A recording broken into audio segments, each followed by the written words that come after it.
ngày tháng đưa ta về đâu người ơi. Nếu trong cuộc đời thiếu vắng một tình yêu,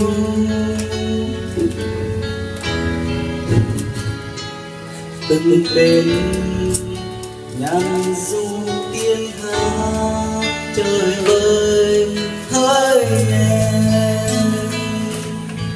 Đời đã cho ta gặp nhau từ đây,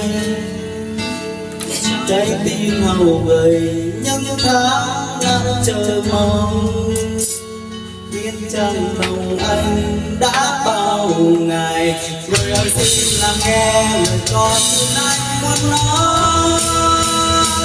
Tình yêu đó xin ông cho em một đời mãi không quên.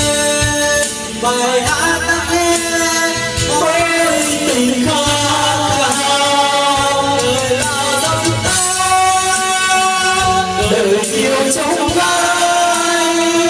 anh vẫn yêu tình yêu các em thôi suốt đời.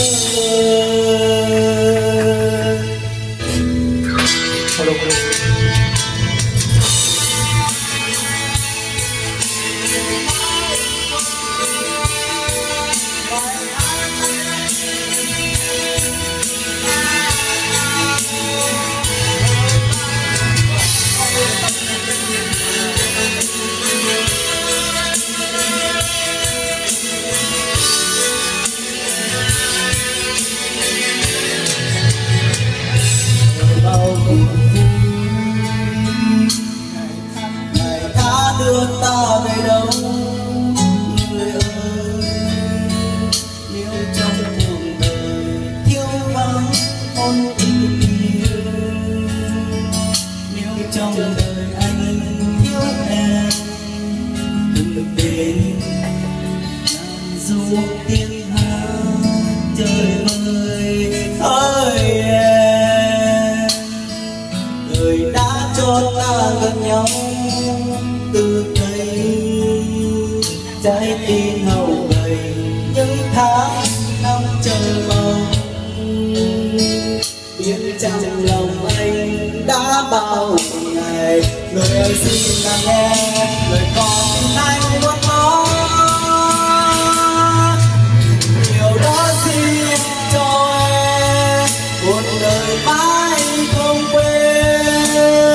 Bài hát em mỗi tình khát khao, đời bao giấc ta, đời nhiều trong gai anh vẫn yêu tình yêu em thôi. Nhiều đó xin cho em một đời mãi không quên. Bài hát tặng em ôi tình khát khao, đời bao giấc ta, đời nhiều trong gai anh vẫn yêu tình yêu em thôi đến suốt